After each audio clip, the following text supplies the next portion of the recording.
Hello and welcome to the Thinking Cap Solutions podcast. We talk everything content, audience engagement and leadership. My name is Corey Kay. Hello, Mickey Mark. G'day, Corey. Looking forward to today's episode. It's off the back of a conversation I had with a friend, something that we saw all through our media careers and now we're Thinking Cap Solutions, and that's the expectation on audience and looking at numbers and obsessing over them. My friend, he has a business. He's a solo operator. He's in the service industry. It's very specialised. And he's really down in the mouth about how he's going on his social platform. He's using a lot of AI and other devices, and I can see that he's escalating what he's doing on social media, getting his personal brand out there. So I started unpacking and pick a little bit, okay, well, what's the problem? He said, I'm just not growing. It's not growing fast enough.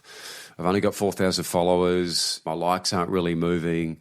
I feel like I'm just wasting my time and I'm spending a lot of energy putting this content out there and I'm not seeing any reward. Probing a little bit further, I go, how's the bottom line? Going backwards?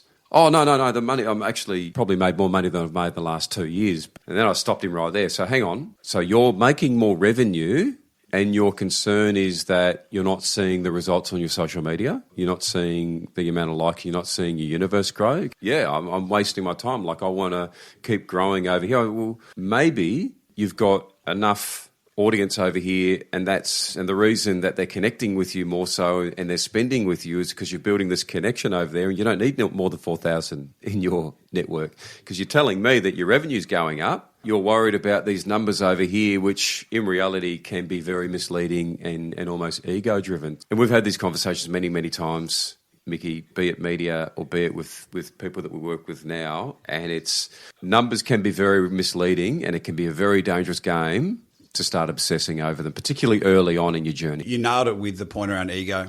Big numbers on social posts, big numbers of followers is ego-driven.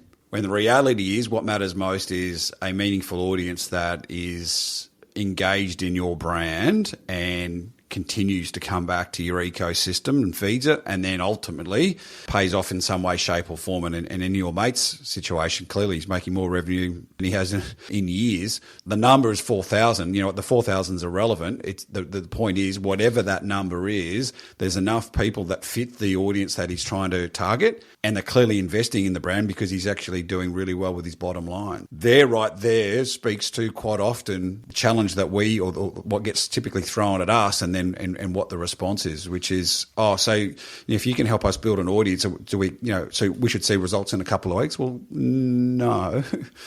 It's pretty rare you're going to meet someone and go and marry them the next week, right? Or meet someone new at the pub and all of a sudden they're your best friend, by the end of the night. No difference in building your audience across your platforms to promote your personal brand or your business brand.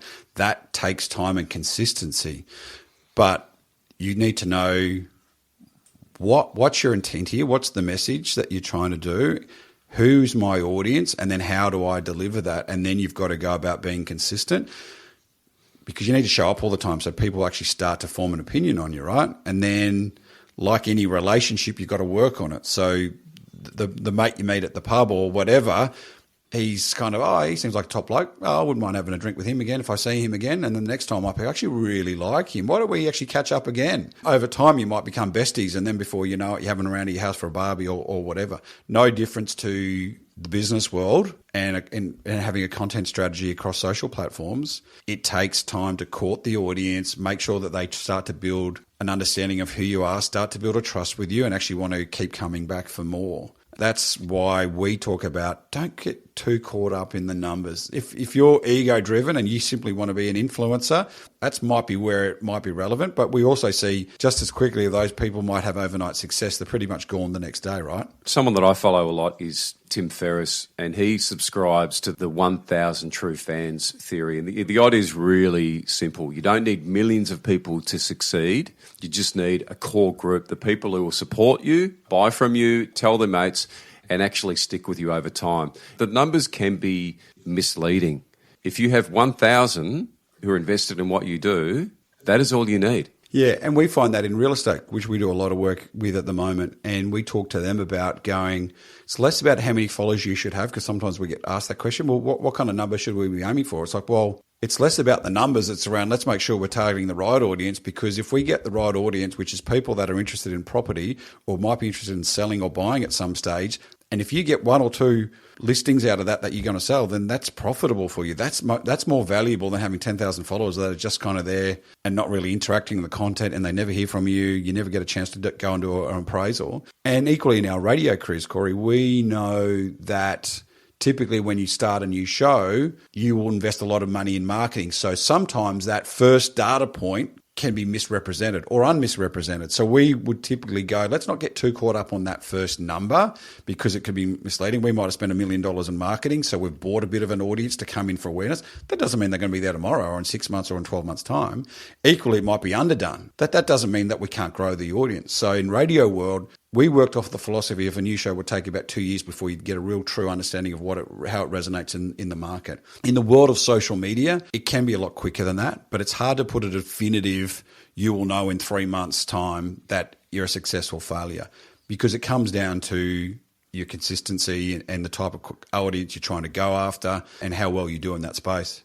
We're not saying the numbers aren't important. Over time they will be, but to begin with, you're trying to understand the audience, you're trying to shape your content, you're trying to improve what you do in terms of the content. How long is a piece of string? But I think it's 6 to 12 months before these numbers potentially become the metrics. I mean, once you've built the strategy and you've recruited the right people, or, you know, in the instance, someone might be a one-man band within their brand, it might be your personal brand that you're trying to push. Once you've built your strategy, so you know, okay, the platforms you're going to use, the audience that you want, and then you're starting to execute content, we would kind of deem that next part as phase one, which is all about consistency, right? So consistency of when, where, what, and how. And you do that for a consistent period of time. Then you might start to get a side look at some of the data in, say, 3 to 6 months. Now, again, you're not going to make necessarily significant decisions around the data point then, but you'll start to look at, okay, what's resonating, what's perhaps not. You might start to evolve things. Things that are working, you might do more of those. Things that are consistently not working, you might go, okay, you know what, let's park that. So you're evolving, but you're not flip-flopping. You're evolving. And then, you know, that 6 to 12 months is when the data will start to really give you some genuine informed decisions of, okay, is what we're doing resonating here? Are we connecting with an audience here? You'll get some instant gratification and recognition. So you might get some spikes in posts that do exceptionally well, or a couple of posts that might get some great comments and stuff like that. But don't get caught up in that. And we've had a client that kind of was new to the content game, and they would get super excited about, oh, this post has got 100 likes.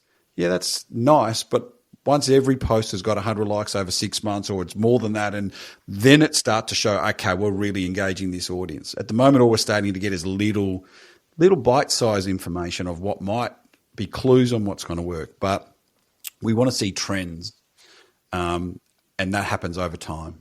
This won't be the case for everyone, depending on what they're trying to achieve or their industry. But because we are doing a fair bit in real estate, the other factor is, let's say we've got a real estate agent who's starting to build out their content, and we've got this 6 to 12 month journey that we're looking at to really then get and look at the numbers and the metrics.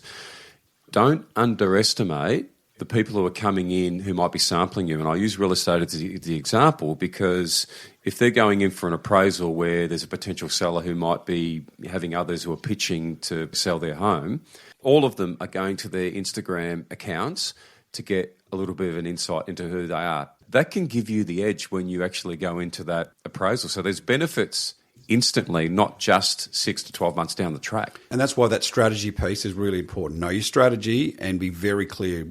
Who's the audience? What problem are we solving, or what are we providing for them that's of value to them? It's not, you don't start from the point of, I need to be across socials because I want to make more revenue, because that's not necessarily what it's there for. It's really about building a community that sticks with you and grows with you, and then the return on investment comes over time when they feel that they can trust you and go, oh, I really have an informed opinion around you or your brand, and now I want to invest in that, and then the money comes through the door that way.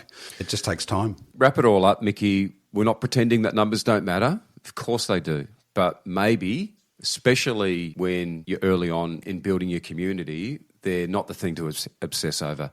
It's quality over quantity. Build the right audience first and then let the numbers come. So if you're kind of deer in the headlights and not too sure where to start, or maybe you've been one of those people that are obsessing over the numbers and starting to realise that, okay, well, maybe I need to look at this differently, we can help you with that. Love to talk to you. We can be there for you in any way, shape or form. Get us on our website, thinkingcapsolutions.com.au, or LinkedIn, Thinking Cap Solutions, all one word.